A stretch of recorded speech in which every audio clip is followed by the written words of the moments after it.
What's up, everybody, and welcome to the Box Out Boys podcast. We are the NBA podcast of the people, your home for lukewarm takes and substandard analysis. I'm Titus Two Shots Dominguez, and with me, as always, it's Chris the Statsman Gorman. Hit him with the stats, Chris. Hey. The Boston Celtics barrage last night. In the first 3 quarters of that game, they shot 62% from three. And then, of course, in the fourth, they fell 1 3-point shy of the record. Just an insane performance by a team looking to repeat. Definitely worth talking about. And his lawn's maybe still as green as those Celtics jerseys. Is the lawn boss Joey McCroskey? Get that, Joe? It's a different shade of green because it's a better green, but it's as green. It's as green. Well, those Celtics were definitely on fire. And boys, was it good to have basketball back? We are back. We are talking about game one or night one in the NBA. And of course, we're going to touch on the top 100 list from ESPN. And Joey's got some Clippers thoughts for us. Mm-hmm. Going to be a fun night. Let's go around the horn here and talk about night one. Chris kind of asked a question before we hopped on, before we went live, which I actually kind of liked. Did you like watching the Celtics game? Chris, I mean, do you have some thoughts on this to get us started? Oh, I don't want to lead the witness. Okay. Considering I asked the question, but I will give my thought. I know. I do not enjoy this game. There's a little bias he's set in here. I think we'll have to talk about the Celtics a lot more, than we did last year, considering they are the reigning champs. But every three went in. Everything. Like I said, 62%. I think it was, I forget this exact numbers. Yeah. It was 26 of 42 or something. It was just a stupid number. Like Tatum made 29. Everything. 29 to 40. 29, yeah. Thank you. They didn't get to 30. 29 of like 62, I think, yeah. Every starter was up over 50% from three. It was insanity. Also, the craziest thing with this team, and a lot more to say, but I want you guys to talk as well, is they didn't even have their unicorn, right? Yeah. Porzingis didn't even play. I forgot he was on this team, and this team still is the best team against who I still believe is the second best team in the East, in the Knicks. You know, they're just in a league of their own. It's nuts. Yeah, I mean, maybe we can, Joe, you can touch on that. Did that performance, obviously, you know, it felt like the Celtics maybe reminded everybody of who they were a little bit. I mean, obviously, they got crazy hot, which is, you know, a different story. But, you know, Joy, can you maybe speak to that first and then talk to Chris's point about, you know, whether or not you liked watching that game, but did it feel like they kind of maybe put the foot down a little bit to let people know who they were? Yeah, it was almost like they reminded them of what they could have been if they played even better last year. Mm-hmm. It was unique to see a defending champ come out on ring night, banner night, whatever you want to call it, and play like that. It was, I'm slightly scared about it because there seemed to be no hangover and there seemed to be some general like vitriol about it. And like, you don't shoot like that. Like, yeah, you get hot, but like that hotness has to end. And like Chris said, they missed 13 in a row, whatever, in the fourth, but that wasn't the guys. That wasn't the guys, right? That was, like, they went 3 of 16 in the fourth. So yeah, they made the first 3. Yeah, so stupid what this team did. At that point, it didn't matter. They were on house money, and everybody else had made everything. So to see Tatum when he makes like 8 3-pointers or 7, whatever it was, like he was on fire. I mean, he's never been a bad 3-point shooter, but after what we saw in the finals last year, and then kind of over the summer, obviously he didn't play much. But if he's adding that in, personally, if he's adding that in, like that's slightly terrifying. And not to like take anything away from it, but the Knicks were really, really bad. They were bad. The defense was terrible. But still, I mean, those weren't like wide open, you know, no contest looks. A lot of those were, you know, hand and face kind of thing. So I don't know. I didn't enjoy watching it. I didn't enjoy watching it because it was the first game of the season and I kind of wanted something like competitive between the Knicks and the Celtics. It should have been better. Yeah. And to be fair, like, I kind of get Chris's point. Like, I don't want to watch a team make 33 pointers every game. Like, I don't want that to become the norm. I don't think it will be. Like, that was obviously like a unique thing, but And like everything else, right? At some point, a team is going to find a way to defend it, right? Because if Boston keeps doing this, other teams are going to start to try and mimic it. They already are, right? And eventually teams will start to find a way to try to slow it down or do some things different, and it'll change. But in terms of just last night, no. If this game happened in like December, like I feel like it would have been a lot cooler. But the fact that it was game one was kind of just like, God damn it, they're gonna do it. And like here they are. I kind of mixed emotions here. Obviously, as the resident Celtics fan, you know what I mean? Quote unquote. No, all right, I'll wear it. I'll wear it. Last year. Hey, me and Michelle were watching it, and she was pretty psyched about the amount of threes that were going in. And she didn't realize right away that it was a record. So, and then she was they should put back Brown or Tatum back in the fourth quarter to hit the three to beat the record. It's very unsportsmanlike of her. Yeah, she was like, they need to put it back in. I'm like, no, they're just gonna let these guys. That's not a bad call. They kind of should have. Yeah, they should have. Hey, go in and hit a three real quick, and then we'll come back. These guys can do it. These guys can do it. I was really pulling for Hauser, number 30, to hit number 30. So that would have been cool, but he had 2 good looks at it. But no, I'm kind of with you guys on that sense of. Even I have to admit, as the 3-ball Dominguez original nickname, watching that many shots, and I think maybe it was in combination with the Lakers game afterward, if you guys stayed up for that one, with how many threes they were kind of putting up too, where it does kind of feel like maybe the Celtics started a trend that is not going to be very aesthetically pleasing if it's just a lot of people jacking up threes because mathematics say that's what you're supposed to do. And yeah, the Celtics hit them at a pace that was incredible, so it looked good, and that was pleasing to the eye. But I did want a better game for night one. Like you said, it was, the quote I have here for this is like, hey, after all that, we had the Cat debut and the Julius Randle debut was kind of didn't really have any juice to it. Whoa, we don't need to bring Julius Randle into this. It's fine. Michael Bridges' debut, you mean, right? Yeah, Michael Bridges' debut. I think there was a lot of debuts that did not go well. Bridges, the team that didn't have any debuts obviously looked great, fantastic. The continuity teams won out last night. Continuity teams, the new head coaches teams had a good looks. I mean, I feel like the Lakers had a big star come in there second quarter. Yeah, kind of the whole place buzzing. Those 3 minutes were exciting. We can touch on that too, but as far as wrapping up here, Celtics thoughts. Let's maybe switch it over to the Knicks here.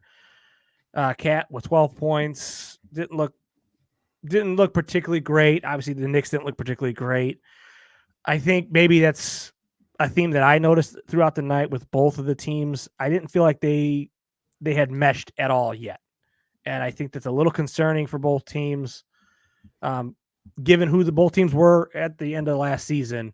To kind of maybe, Knicks to me, when we get to the Minnesota game, I'll talk a little bit more on it, but the Knicks seemed a little bit more. I'm okay with that, where I'm not as okay with it on Minnesota side, the way that they looked, because they didn't look as particularly daunting as they did last year. Joey, any thoughts on those two teams, the kind of the debuts? Yeah, I'm the opposite. The Knicks, I think, looked awful.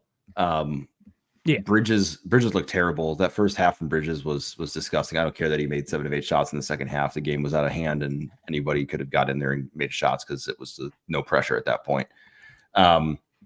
If that's what they traded 5 first-round picks for, like that has to get better, and it has to get better fast, like super fast. Yes, sir. Because the whole point was, hey, Brunson took a pay cut, and it was way too much load on him last year. So let's bring in guys who can score and take some of the load off. And if those guys aren't going to help, like it's not going to go so well for them. And for a team that's like, Tibbs's teams are supposed to be on defense and kind of heart and hustle and everything. And you would think playing the defending champions, kind of like a rivalry for you in that region, like a pretty big deal. Like you would have come out with a little bit more, pop and energy. And I think the barrage of threes was hitting, and they didn't have an answer for it. They also just looked like completely outcoached, right? Like the fact that Towns kept getting hunted on defense was like, hey, at some point you've got to account for that. And that's not like a new thing, right? Like, yeah, it's not like it's not like we've seen Towns be a great defender and all of a sudden he had a bad game. Like it's kind of been that way. And Tibbs has coached him before. So it's not like these are things that should have been kind of known and built in a little bit. So I don't know. I was concerned about the Knicks. Like that was, if I was a Knicks fan, I'd be like, man, we made the splash 2 weeks before the season started, and this is what we're getting out of it. I feel like having someone like DiVincenzo off the bench would have been probably a useful thing for them in that game, having some like scoring power. Now, again, they had that guy, I can't even remember his name. Off the bench had like Deuce McBride. Yeah, thank you. I was thinking of the pro. But he came in, he played well, but it's not that like instant spark plug that someone like DiVincenzo would have been. So I don't know. It seemed like it kind of caught them all by surprise. Now again, it's game one, probably a bit of an overreaction, but they should have been better. Yeah, Chris, your thoughts on New York Cat? Let's not read into it Cat too much. When Cat looks bad, he looks really bad. Yeah, like watching him through a different lens now that he's in this ugly ass orange and white. I'm like, oh man, I'm so glad I don't have to watch this guy on my team. Like, he's just so big and slow and like kind of goofy. The way I think he like dangles his arms weird. That, like there's something with his like demeanor that everybody knows. Oh, you noticed, but can't explain. Right? Yeah. So what do we call it? Like, I don't know. No, it's not possessing, but but you know what? It's funny that you mentioned that because that was the thing that I couldn't explain last year when I was like, I really like the Wolves, and I was like, I just don't like Cat. I can't stand Cat, and I couldn't quite put my finger on it. And it's the way his arms move. I don't know. It's just something about him, man. It's like, but when he's on, he hits a few threes, a game winner here and there, and it's like, he's number one overall pick. This guy's great. I like this guy. Now he's, dude. I'm not gonna overreact too hard, but I am concerned on the level of will Cat make it to Christmas without New York turning on him, right? Oh, no chance. No, that's yeah. He's not making it out of the NBA Cup without New York turning on him. If they don't come out a little bit hotter, well, who knows? Maybe Bridges becomes the sort of the scapegoat. The scapegoat if he keeps having that hitch in his shot and looking like we wasted 5 picks on this guy. Cat might slide under the radar. If he just that's plays solid. He could, because you could have got the exact same game out of Julius Randle, and Knicks fans kind of would have experienced like they've experienced that. Yeah, and they kind of got the same game out of him, just in a different city. But yeah, you're right. Bridges is gonna be a scapegoat. 5 first-round picks for him is that's gonna. I keep hearing that 5 first-round picks. You said it, Joe. That's a lot. Couple pots. It's just everybody 5 picks for this guy. I can't believe, dude. There was so much vitriol when Gobert got traded. Yeah, for all. Yeah, I was gonna picks. say Michael Bridges gets traded, and it's like, yeah, he used to play with Brunson in college. This could work great. 5 picks, whatever it takes. And finally, it's like, hang on, was 5 picks maybe a little too much? Was it maybe a little too much? It was a lot. Why is he shooting like that? It was a weird one. But like you said, you know about big trades, you know about debuts. Chris, how did the Minnesota debut go? I'm taking an L to the Lakers. A little bit surprising here in the Lakers. Could have been worse.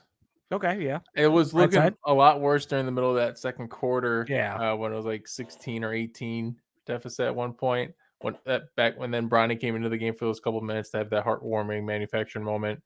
I didn't think I would say I kind of heartwarming manufacturing. Maybe we can go into it, but like I think it's cool it happened, but I don't know if it was totally earned. Anyways, yes.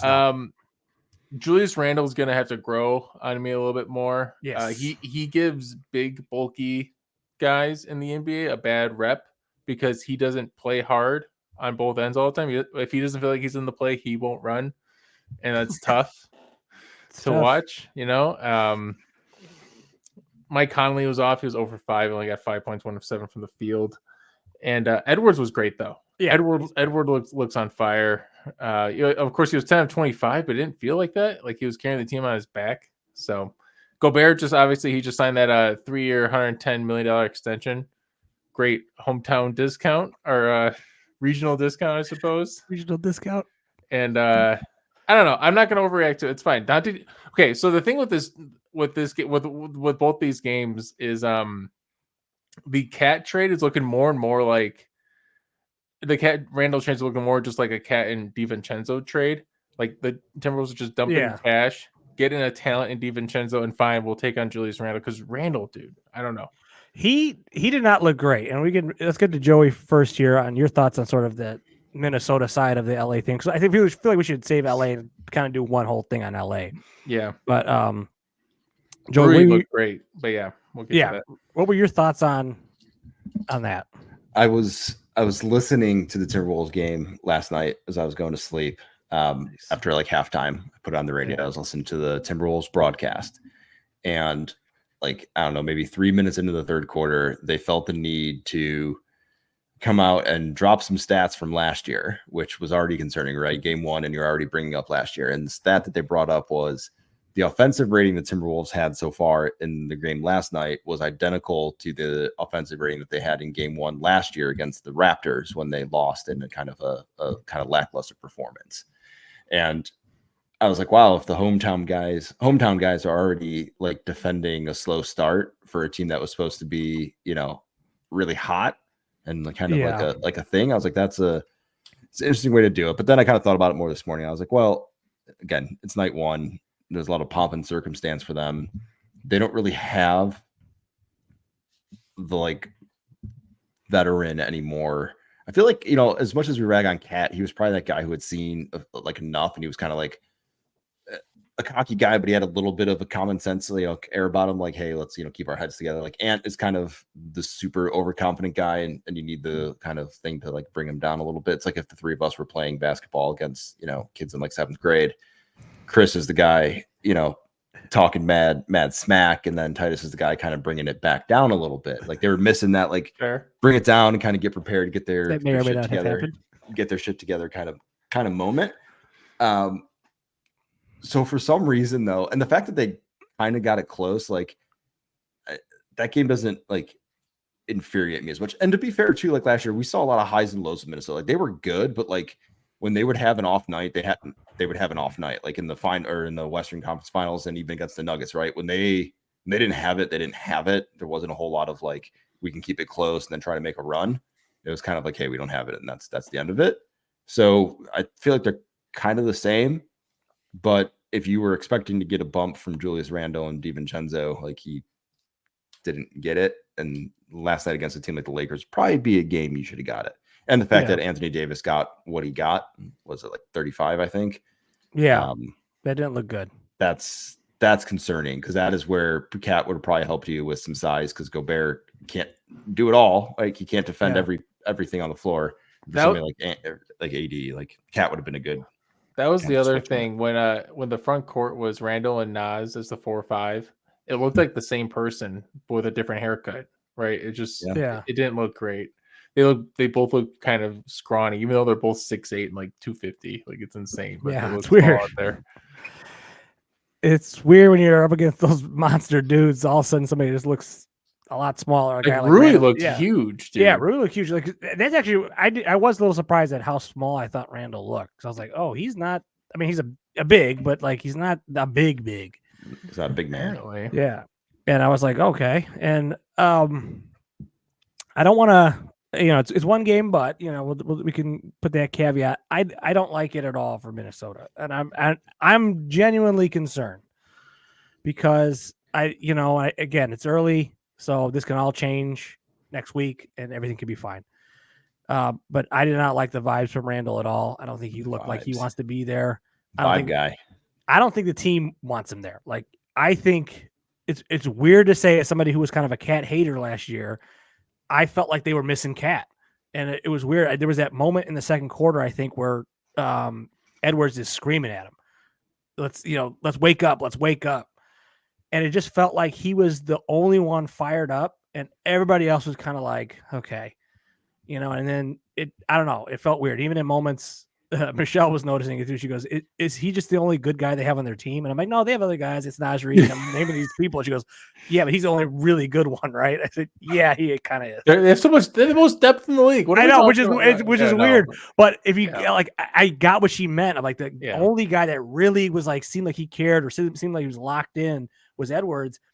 And that was the thing I was a little concerned about when they gave up Cat. I was kind of like, all right, you give up your number 2 for a money move. And when I felt like last year, and this is maybe why kind of going back to when I said I'm okay with the New York start and not so much the Minnesota start because of where I felt they were last year. I felt like New York, they're like taking a swing because they weren't quite ready. Where I felt like Minnesota was like, all right, we went through the wars. Let's come back and let's take another crack at it. And I felt like they pulled the ripcord on that a little too soon. And I feel like the team is going to go, they pulled that rug out from underneath us. And I don't know if the vibe's going to be right this year. And it just makes me a little nervous for them. I coming out of this game, the one overreaction I will entertain is the that this might be a gap year. Yeah. Right. Where I'm like, shoot, okay. Yeah. It might be like a 5 seed and losing in 6 games in the first round. But and and I think you're right. And like I said, it's not locked in stone yet, but it just feels like it could be a gap year. And to me, I'm like, I don't know why you took a gap year. Like next year should have been the gap year. It should have been, all right, let's take one more swing at it. If it doesn't fail or fails, all right, then move Cat. And then, then it's all right, let's retool around Ant. We know we have one superstar. He's only 22, 23. I don't know. I just didn't like it. So, but we'll see. It's very early. And speaking of early, the LA Lakers looks like the maestro JJ Redick is pulling all the right strings. Pretty wild. Chris, what was your thoughts on the Lakers' first start? And then maybe we can talk about the heartwarming manufactured moment, which I love that term. I just want to make sure I'm checking my over-unders right now to make sure. Yes, we all took Lakers over. Yeah, so we're all over on the Lakers this year. Well, no, we like the Lakers. Let's start. We like the Lakers this year. Yeah, they're gonna be competitive. Rui looked like he's taking a step up. If he can take a step up, that's what this team needs. Anthony Davis finally looks like the guy that LeBron was hoping he would be 5 years ago, right? Where he wants to be Defensive Player of the Year. He's playing with a little bit of fire under him. He was everywhere. He's always had all the talent. It's just, does he have the emotion for it? So I'm excited I'm gonna watch them. JJ's fine. I think he's getting a little overhyped. I think they're like, oh, hey, they talked about this play on the Mind the Game podcast, and then they ran it here. It's like, that's cool.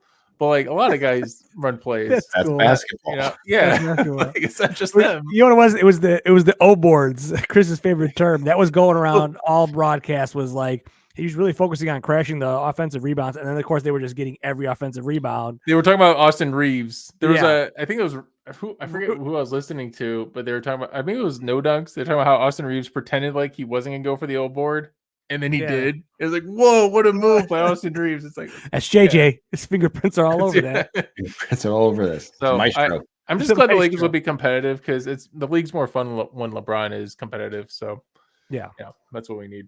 Which LeBron, A or B senior? Well, speaking of O boards, that was Bronny's stat of the night was an O board. He got an O board? 0 for 2 from the league. I didn't think he did anything out there, but I got no board.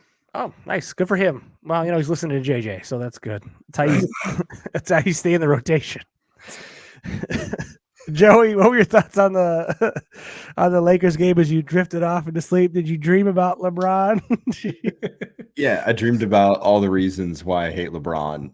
Just came flooding to pure fruition in that entire travesty of a production that was last night. So, let's just talk about it because maybe you're down on this. I think you've been down on it more than us. We have been, but the LeBron's moment. I'm down on it because it was it was all for LeBron, in my opinion. Yeah, no, you're 100% right. And to me, that's just doesn't make sense. Like, Bronny is not an NBA player. He's not. He looks small out there. Speaking of small, he looks tiny. If they would have stuffed him into the G League for 6 months, for a year, if they would have brought him up on like a back-to-back and on a 10-day and been like, hey, we just played a long road trip back-to-back. We're going to bring up some guys to give someone rest. And then they popped him in there for a few minutes. Okay, fine.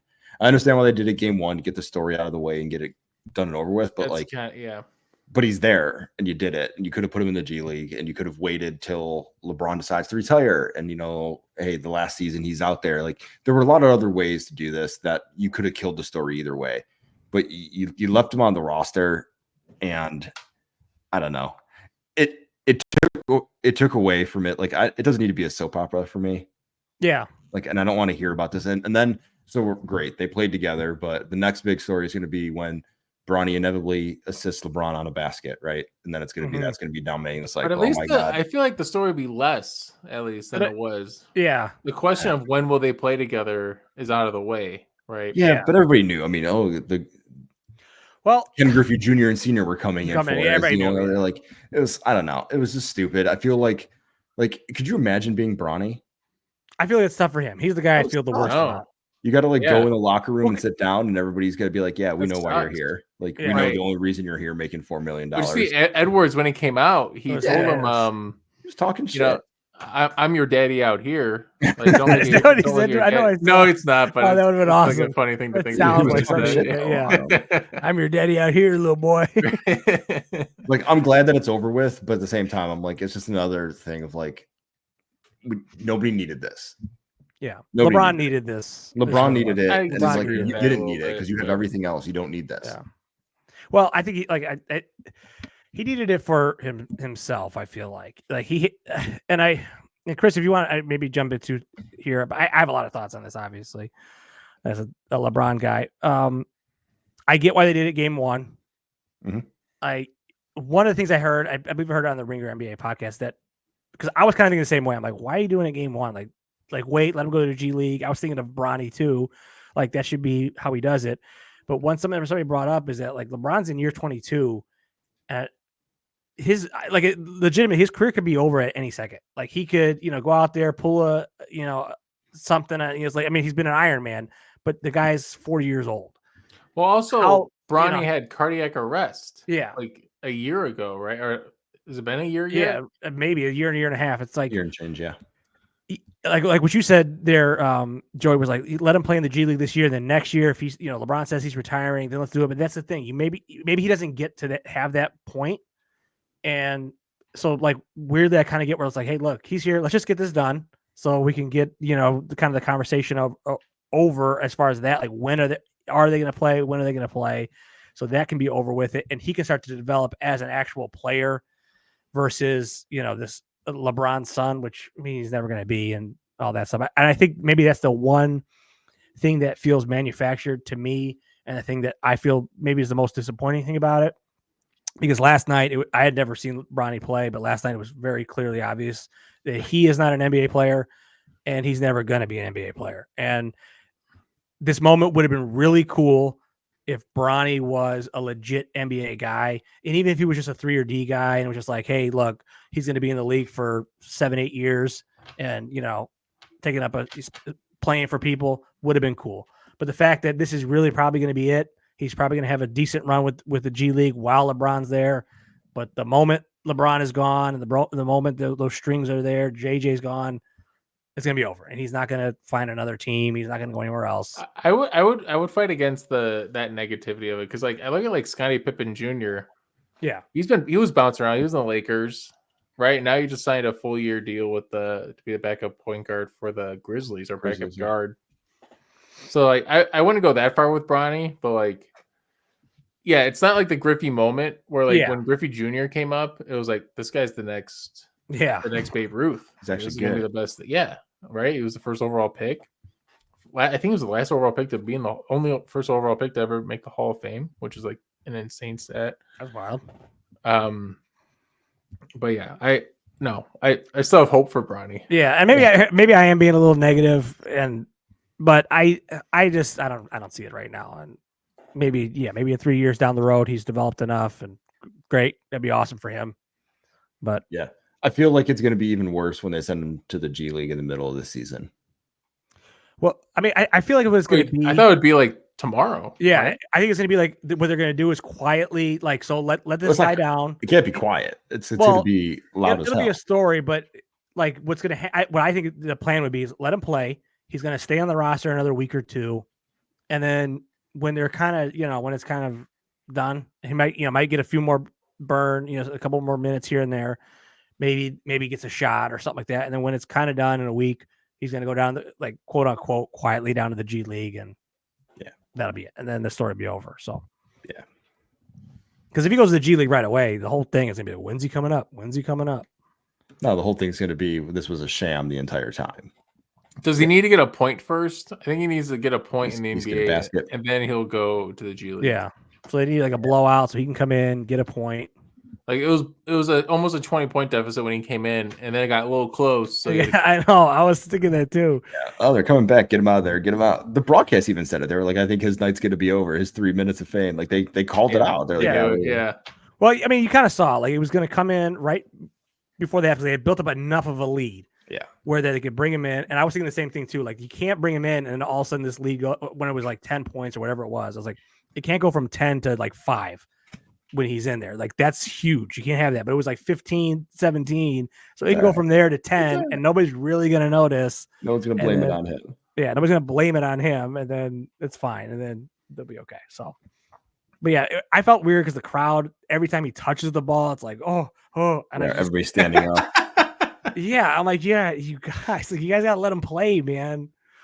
So hopefully he gets a chance to actually play and actually be something. Yeah. But I thought it was cool when I saw them both get off the bench and check in. That was cool. It was cool. I'll give you that. I thought it was cool. That was cool, man. I thought it was getting a little too much hate. I realized I'm giving it a lot of hate too. But yeah, like when I watched it, I was like, oh, this is kind of cool. Actually, it's not that big of a deal. And then the more I thought about it, I was like, God, this is just infuriating to me. Yeah.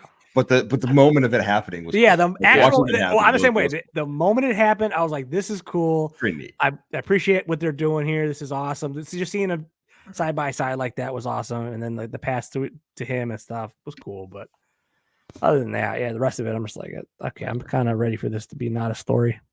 Yep. Which hopefully it won't be anymore because it's done. Yep. Done. All right. Moving to our second topic tonight. ESPN dropped their top 100 players earlier last week. And we got some thoughts. Joey brought this up. Did you initially have some thoughts on hand, or you just kind of want to hear what we had? No, I had some thoughts offhand because I was like looking through it. Yeah. And I looked through, like they released it in sections. So it was like 100 through 50 and then 50 through 11 and then the top 10.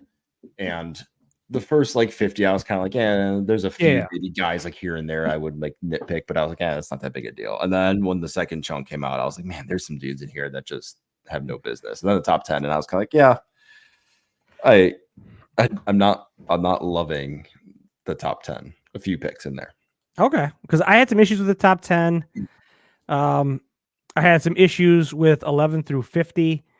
Yeah. 50 through 100. I have no notes. My literal only note is Levine at 74, which I thought was like, that's solid. I'm glad to see him not in the top 50. I think that's appropriate. And then other than that, nothing. It's literally all I looked for. I was like, is Levine on this list? I was kind of curious if he was going to be. I mean, seeing who was at the bottom of the list, I was like, yeah, he's not any lower than this. He's a top 100 guy for sure. Yeah. But I think in that 50 to 75 range is fine. If he was 65, I wouldn't have cared. If he was at like 59, fine. That would have been fine too. Like any one of those spots they're kind of interchangeable for me. Yeah. But the one that got me right off the bat was number 50, LaMelo Ball being at number 50. Okay. And he was 48 last year.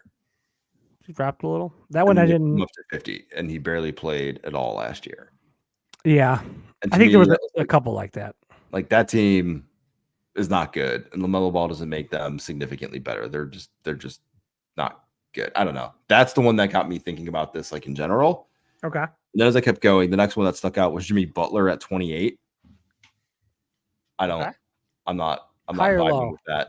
That's way too low. He should be. Oh wow. He was 28. He should be low. He should be in the 40s, in my opinion. Wait. Oh, low. Am I saying it wrong? Am I saying the other way around? Yeah, that's way too high. He's too high. Yeah. You think he's lower than that? Yeah. No, I like that. No, but but when he plays, he's awesome.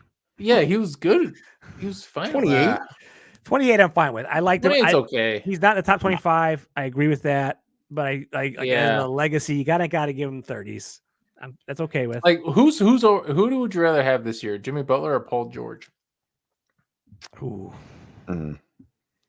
I didn't write down where Paul George was on the list. I feel like he was in that same range. He was above Kawhi. I know that.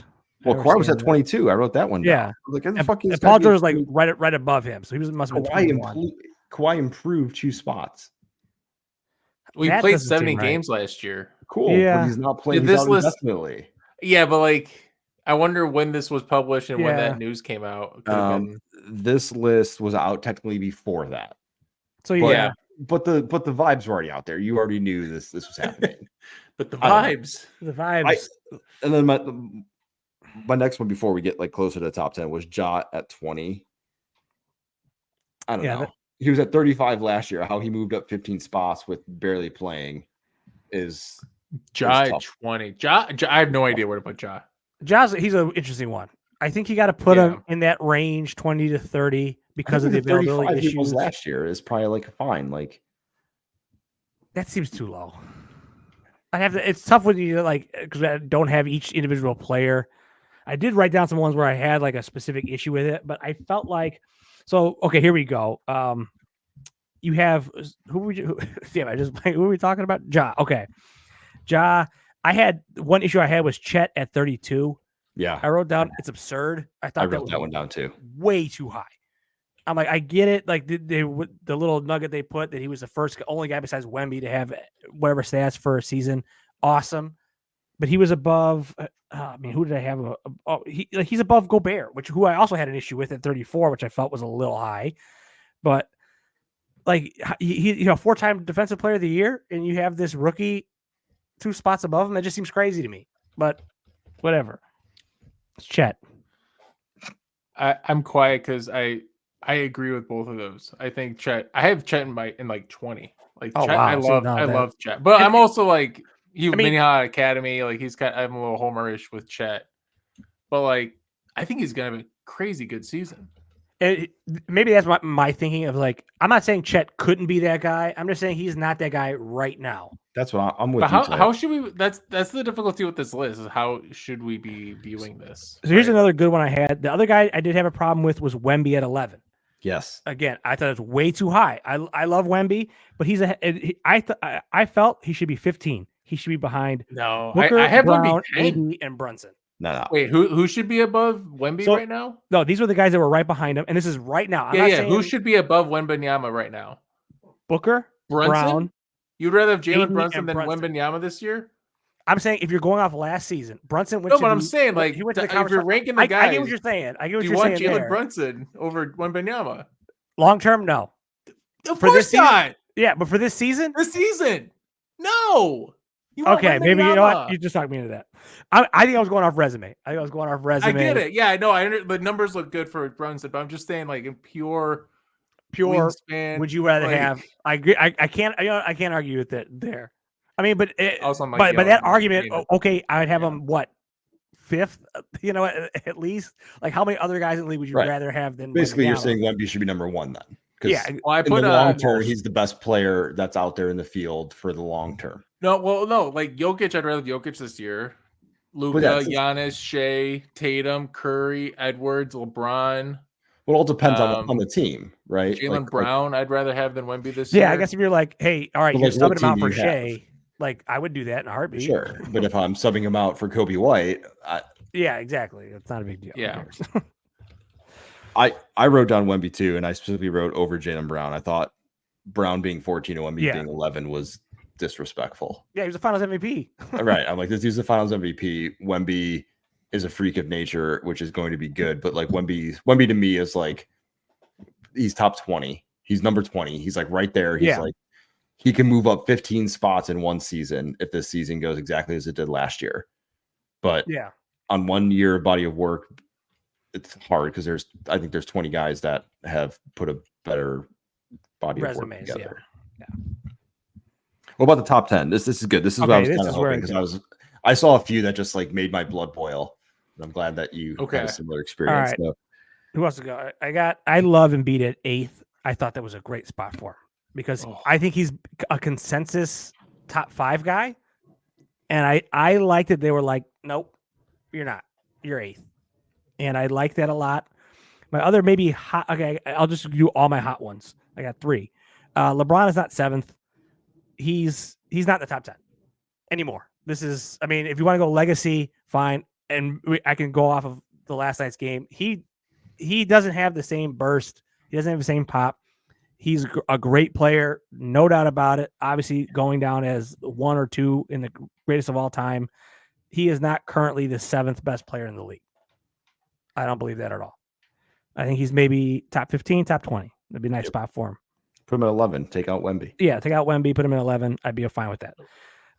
My last hottest one I had is that I don't like Luka at 2. I think he should be 3 behind Jokic and Giannis. I don't think he brings it defensively, and those are the other 2. Those are champions. I would still give them the nod over Luka right now. That's it. I think Jokic, Luka, and Giannis is just like their own thing. The bracket. Like that's their own bracket. LeBron's definitely a top 10 player still. He's over Wemby. He's over Brunson. He's over Embiid. He's actually playing. Embiid's out. He's not playing tonight on opening night. Like, Embiid at 8 is too high. Like, I have him 13. Okay. I 13. hate Embiid. Okay, wow. This year. I'm so tired of watching Joel Embiid last year was just like a chore. Like, he's just foul hunting. He was foul hunting in the Olympics. You're not wrong. What is this guy doing? Like, the other thing with him, I'm out on Embiid until he wins the second round of the playoffs. Yeah, he disappears in the playoffs. That's the other thing for me, where I'm like, I like it at 8, but I wanted him even lower, and I was able to do it lower because he's hurt. I see your point. No, I see your point there. Like, I like that they brought him down, but I could see your point that he should maybe be a little bit lower. But who do you have over? Like, because when I look at the rankings, I got Jokic, Luka, Giannis, Shea, Tatum, Curry, Edwards, and then LeBron, and then Jaylen Brown, and then Wembanyama. Who am I missing? And then Anthony Davis. Embiid, I have 13th. Jalen Brunson, I have 12th. So, like, I would have Anthony Davis better than LeBron right now. That's fair. I can go either way on that. Jaylen Brown is probably better than LeBron right now. I like that we didn't mention KD's at 9. KD's better than him. I thought you were going to say KD. Yeah. Yeah. No, I'm not. I think KD at 9 is stupid. No, he's still a bit high. He's still one of the. He's still. I think he's still a number 1. I have him 14th. Who's my next player? I was going to say. Yeah. Okay. I'm with Chris. I think he's out of the top 10. My big problem with this list was there's too many guys at the tail end of their, and we're like hanging on to this hope that like they're going to be what they once were, and like because they show the flashes of it, but like these guys aren't doing it consistently enough anymore for me. The LeBrons, KDs, Embiid, Steph, like all right, I like you there, but we got to start to like. Where was Steph ranked like on the ESPN list? He was 6. 6. I thought it was a little That's high. exactly where I have him. Yeah, but it's okay. I'm okay with him 6. But all right, hold on. I'm gonna pose this hypothetical to you guys. Yeah. And between those 3 guys, it's Steph, KD, LeBron. Let's rank them in order. If their team won the finals this year, and they were the best player on that team, who would be the guy you'd be least surprised about, and then the most surprised about? I feel like if he was the best guy on the team, you'd be most surprised it was LeBron. I feel like Steph would still be the guy you'd be like, all right, if the Warriors win and Steph is Steph, that doesn't really surprise me all that much. That makes sense. If I think Phoenix wins and KD is KD, you're like, okay, yeah, that makes sense. But I guess I'd be least surprised if just because of team, like we're talking about their teams this year. Like KD would probably be least surprising, right? Yeah, I actually think that would probably be correct too. I like what you're reasoning there. With the team wise, just because like if Curry had gotten Laurie and Paul George, as if what rumor apparently came out this week, rumor mill came out, but his team. I get what you're saying. I don't know. I feel like it's 2 views of the list. It's are you talking about top 10 in terms of like career production? Or are you talking about top 10 in terms of like Chris is saying, like going forward? There's 2 ways to look at it. I think look at it from both lenses, right? It's kind of got to be a blend of it, and I think I don't know. Yeah, I just think like there's just no way if you were doing a draft of the league, like kind of what Chris was saying for this year. I'm not saying for for future beyond this year, but for this year, I just don't think LeBron's going 7th. Jaylen Brown and Tatum should be top 10 together for me. I think is That to me is the no-brainer. You got the best duo in basketball and the Finals MVP, and like Yeah, Tatum's they should be been like 6 and 8. Tatum's or been 6 top and 9. 5 in MVP for what 2-3 years now. Like those guys should be 5 and 7, 3 and 8, whatever you want, somewhere in there. Tatum first, probably Brown, 3-4 spots behind him. Yeah, that is wild that Brown is way down there. He's not, top 15, but it feels low. Yeah. Wait, what? Brown's top 15? Or Brown, sorry. Oh, Brown. Yeah, Brown's way too Jaylen low. Brown. Where's Halliburton? Where was he? That's a good question. He was pretty low, I thought. He didn't stand out to me, so it must have felt. Was Must have it felt right. Wow. Like 20s, 30s, something like that. What about Zion? Zion felt high. He felt high as well. He was above somebody else. I think he was above Jimmy Butler. Halliburton was 16. Okay. Yeah, Evan 50. Yeah. That seems about right. It's there. Yeah. I'm just trying to get this is kind of eye-opening for me. That's where it was. Halliburton was the guy I was like, okay, that's where Wemby would drop to me. The very lowest he would be, I would go, he's not, Halliburton's not better than Wemby though. But Halliburton proved it more than Wemby last year. Yeah. Right. Well, no, I was thinking, so the guys I had Booker, Brown, AD, and Brunson were all right behind Wemby up to number 15. And then 16 was Halliburton. That was my cutoff where I was like, okay, I can make an argument for Booker. I can make an argument for Brown, AD, and Brunson. Sure. Brunson was kind of like a maybe a little bit. But I was like, but I can't make the argument for Halliburton over Wemby. So that was like my stopping point. What kind of makes me weird to get out again is like Jaylen Brown is more than 2 spots better than Tyrese Halliburton. Why is that weird? No, like he should be way more. Yeah. Oh yeah. Oh, He's okay. only. He's only. Brown. Yeah. Wait, Brown is 14. Halliburton 16. It's like that doesn't. Yeah, it doesn't sound right. That doesn't jive. No. Don't jive. It's not jiving. It's not jiving. That dog don't hunt. It was a good. I think it was a good, interesting list. I think there was. Anytime you're making a list, it's so hard. I want to look because there's a few other ones. Like The Ringer did one, and then I think Sports Illustrated did one. Maybe I'll look for next week. Just kind of send it to you guys, but kind of compare the 3 and see if there's any sort of consensus. Because these lists are hard to do. Like I'm trying to do my own, and I'm just like, I don't know. I'm all over the place still. Like doing the top 15 is kind of easy, but once you get to like the 20s and 30s, I feel like that's really the list. It's like who's the top 15 to 20 players, maybe 25 at the most. Yeah. So you can get some sort of like, oh yeah, he should be in the top 25. like understanding of the league. Yeah. Like who's important. Yeah, who's important. And then everybody else is kind of like in the mix. You know what I mean? Like I don't really care where Derek White is on the list.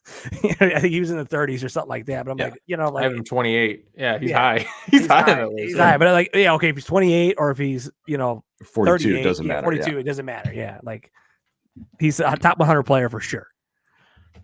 You want him on your team, but Right. So definitely an interesting list. I like the debate. All right, Joe, you guys really hate Chet. It's too soon. About that. It's too soon. That's Too all. soon. It's too early. There's not enough flash. There's not enough like. How high is the ceiling? Like I feel like we saw the ceiling. Yeah, he got played out of the playoffs too. Dude he's got to gain some muscle. He's like 21 years old. Give him a break. Giddy got played out of a contract. Here we go again with Chris and his age thing. Yeah, let's give everybody who's 21 a chance. Kobe White is proving me right on the age thing. White. Yeah, what about Patrick Williams? How's that one working out for you? He hit a 3 tonight, right? How do you end up doing? Hey, Bronny's 21. Let's give him a chance. Hey, you never know. You never know. He'll be top 10 in 2 years. Potential. How long's his dad in there? So much potential. just a paragraph just says LeBron Senior. Feast off the potential.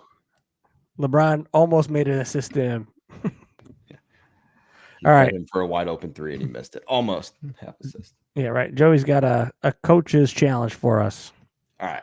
My coach's challenge for tonight is the Clippers' attempt at building a contender, in quotes, is one of the worst attempts at building said contender. And my reasoning behind said challenge is I'm just going to give you the rundown. I wrote down a whole bunch of stuff here, so kind of try and keep up with it, right? So it's 2019, right? They signed Kawhi and Paul George. Kawhi comes in as a free agent. Paul George comes in as a trade. Going out the door was Shea Gilgeous-Alexander in that trade, Danilo Gallinari, whatever, and then a whole bunch of first-round picks, like a whole bunch. All of them are unprotected, keep in mind at this point. So there's some swaps in there. There's some straight-up picks and all Swaps. whatever. My favorite NBA thing. Swaps. Those picks so far have turned into Trey Mann, Jalen Williams, Nikola Topic. Jalen Williams obviously being the big one in that group that has panned out for them. Obviously SGA as well in the trade for PG. But if you look at it over the 5 seasons, so here's how those seasons have went. Paul George and Kawhi have accounted for 47% of the Clippers' entire salary over those 5 years. So half of the money going out to players was to those two guys. In 2020, so the first season of this experiment, they lost in the semifinals to the Nuggets. They had 7 total playoff wins. 2021, they lost in the Western Conference Finals to the Suns. That's when they got absolutely obliterated. They had 10 wins in that playoffs. 2022, they missed the playoffs. That is the pick that ended up going to Jalen Williams that they conveyed right to the Thunder. So they missed playoffs. Absolutely terrible season. 2023, they lose in the first round to the Suns. They lose 4-1 in that series. And then last year, they lost in the first round to the Mavs. They got 2 wins. So 20 wins over 5 years for those two guys, making up 50% of your salary. And then over that time, this one absolutely blew my mind. So Kawhi played 289 of 410 possible regular season games, 70%. Paul George played 263 of the 410, 64%. Paul George played less games, did not see that one coming. So yeah, wow. They sacrificed pretty much everything for the next, and they have picks going out to 2026, I think, or 2025. So they've got another season or 2 of picks going out the door in this. Paul George is gone, so that's lost. Yeah, it's over. Kawhi's out indefinitely, and they just extended him. And I didn't even mix into here the whole fact of James Harden. So I didn't even look up what they gave out the door in that deal. Mm-hmm. So 50% of your salary for 20 playoff wins, no trips to the finals for your 2 guys showing up in 65% of the games.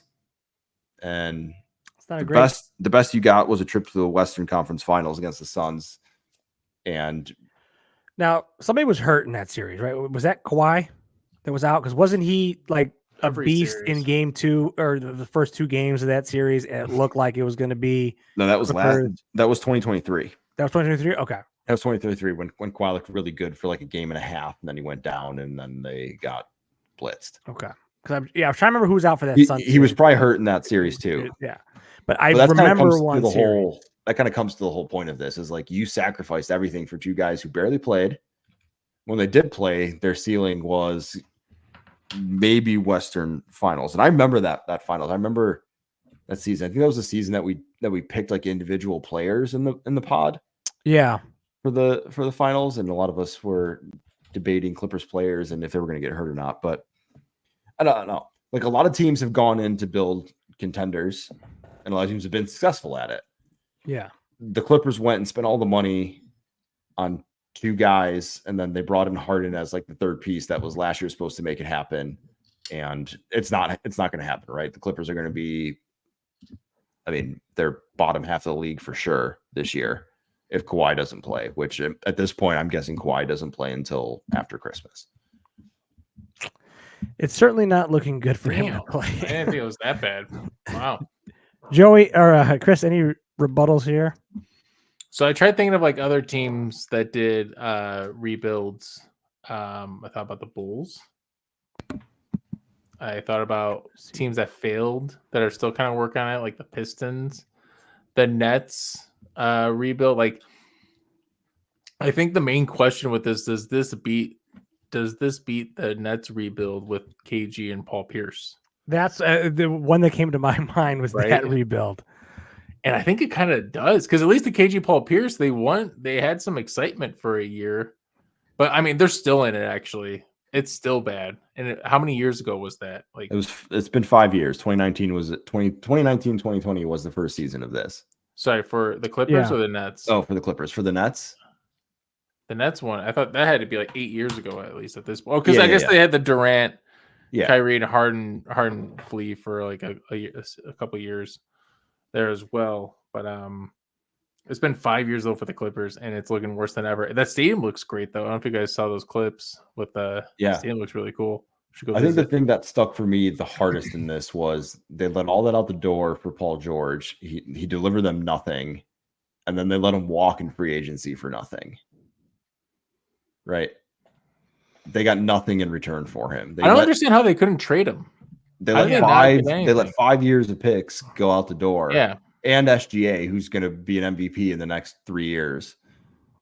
And they got nothing in return for it. The best they got was a trip to the Western. Here's another hot take question. Do you guys like watching SGA? I feel like he's like a /year Harden. I was going to say he's a skinny Harden. Yeah. He's another guy I've got my eye on as far as like I wonder what the ceiling is. I didn't realize we're all gonna be on the same page. That's pretty funny. Yeah, that's good. It just deep in the back of my mind, I'm like, I don't know. I don't know. He's great, but like I don't know. I can't say it yet. He's got to have some killer moments. He's got to give you some killer moments. Yeah, that's the thing. Like, if you're the Clippers, Morant's so fun. Yeah. But if you're the Clippers, though, you'd at this point much prefer the career trajectory of SGA over giving up him and 6 years worth of picks for Paul George. Oh, of course. So, like, I mean, Doc Rivers, didn't he say that, like, hey, SGA is going to be pretty good. I don't know if you should get rid of him. But also in the same breath, he said, like, hey, if you make this trade, we're getting not just Paul George, but also Kawhi. So really, what was he trying to get here? If you had gotten that trade back, would you still make that trade for Paul George and Kawhi Leonard? At the time? I think you'd still make it. Because there's no chance. What were the percentages? Kawhi was a free agency, right? He was but it was a package deal. Everyone knows. Yeah, right. It was a package. What was the percentages again? It was like 60% of games played for both of them. Yeah, Kawhi played 70, PG played 64. Yeah. If you tell me, if you come to me and say, all right, Titus, knowing everything you know about what happened with this situation, you go back in time, we'll re-roll the dice. Like, we're not saying it's going to be the same. It's not saying it's same outcome. We don't know what the outcome is going to be. Could be worse, could be better. We'll re-roll them. Are you still making that trade? I would do it in a heartbeat. I'd be like, yep. That's the thing, right? Like, I would just do it in a heartbeat. I'm like, yeah, that's fine. I'm gonna roll those dice again. Yeah, like the Finals MVP. And then I think what was Paul George was like a top 5 MVP voting that season before. I think you do it. He was pretty good in Indiana. I almost forgot he was drafted there at this point. Like, guy's been.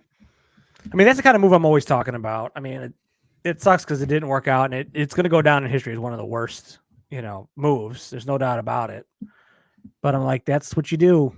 Now, in the same breath, do you still go back and make that Paul Pierce, Kevin Garnett trade? I feel like that was always like, no, don't do that. That even in the moment, I feel like people knew, like, oh, what are you doing here? Like, this is over, man. You don't do it when it's over. You do it when there's a chance, and there's no longer a chance in LA anymore. So is this like a call stands? It's not confirmed. You guys don't uphold it, but you're kind of like, yeah. I would revise. I think I would revise the point outcome. Like, this is the worst in the last like 10 years. Or, it would be like since the Nets. Since the Nets debacle. Yeah. So I was trying to caveat it as in, like, it's not the worst trade of all time because there's been worse, but like it's the worst attempt at like building something that you were like, hey, this is a sure bet, right? Like we're going all in, we're pushing everything in here, thinking like this is the ticket to get there. I think we all thought that when it happened. Yeah, I think we like, oh shit, this is like 2 years in a row to be the champion. Legit. Like, they're gonna be good. Scared. I think it's one of those ones, if to relate it to a coach's challenge, it's where, like, I'm pretty sure the ball went off Kawhi's hand and out of bounds, but the camera angle doesn't quite show it. So I'm just going to go, the call stands. But we're down 2, and we're going to challenge it and see what happens. It's worth the challenge. It's because if I'm the rep, like, it's because there's not enough evidence. Like, I can't just say for sure. Yeah, it's the call stands. The call stands. Like, I don't feel good about it, but the call stands. Okay. I'm gonna give you a makeup call, Joey, on the next play. If there's another questionable one, it's like I'm gonna go, all right, no, that's off Kawhi there. We gotta. I'll take it. We'll see. I guess we should revisit this at the beginning of next season, because if their pick ends up being a lottery pick this year, this could get real bad. And it's somehow, by the grace of the ping pong balls, falls into like a number like 1. Oh God, what if it falls into number 1? Cooper? and the that's and the Thunder nightmare. somehow nightmare, managed to get Cooper Flag. That would just be something. That would be awesome. Yeah, for they would have them. lost for sure. Yeah. That'd be awesome. They could trade it. Thunder could trade it all away, get the haul back in return. Come on. They're Chet. really not good at They've got Chet, so number 20 or whatever he was. They got the 20th best player in the league. Yeah, 32. They're not really good at, as far as I can tell, they don't really. I can't wait until you guys watch Chet this week. We'll talk about him next. We'll talk about Chet Holmgren next week. How he's all right. We'll watch playing. Chet. Watch him tomorrow, Thursday night. Yeah, Bulls Thunder Saturday home opener. Oh, is that right? I can watch. Oh, there you go. I actually will watch back Chet. in That's town. great. Oh, perfect. No, I'm watching for Caruso. I'm regional. Did you see? I should have sent it to you guys. Was the matchup was you know how they showed two players?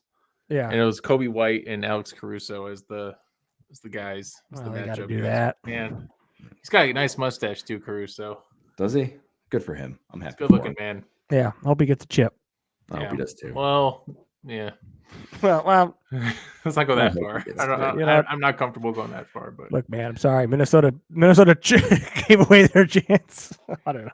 It's too early for that. Give me a couple of years. Cat was the key to the. Cat was the key. Yeah, right. We saw Cat play. It was much better. No. To be fair, I still think I would have been thinking Minnesota. None of the rookies played. I don't like Rob. Oh yeah. I thought Rob would play. Dillingham wasn't playing. Well, it's funny because I saw him trending on Twitter, and I was like, he wouldn't play though. And then I was like, are people just asking for him? Are they calling for like, hey, let's get Dillingham out of here. Let's get him out of here. Let's get him out here. Well, let's hope the season turns a little bit better here for Minnesota going the rest of the way. Next week we'll be back. We'll talk more action. We'll have some Bulls conversation to talk about. I have to go on up the box scores alone, but it's fine. You can watch the highlights probably on Yeah, YouTube. I'm sure I can watch that. Just go to Joey's house. Just go to Joey's house. I could have gone to Joey's house. You can watch my antennas. I got two of them. I might be getting a third soon because I don't want to move this one multiple times. Amazon for the win. That's fine. Out of spite, pure spite for YouTube TV and the Chicago Bulls organization or whoever it is that's negotiating this, I will not be buying an antenna. There you go. But we'll see. We'll see how good Bazelis is, and then I'll decide. All right. Well, that is it for us tonight. Follow us on social media at the Box Out Boys. Slide in those DMs. Be sure to subscribe, rate, and review on YouTube and Spotify. Very much appreciate that. So until next time, Box Out.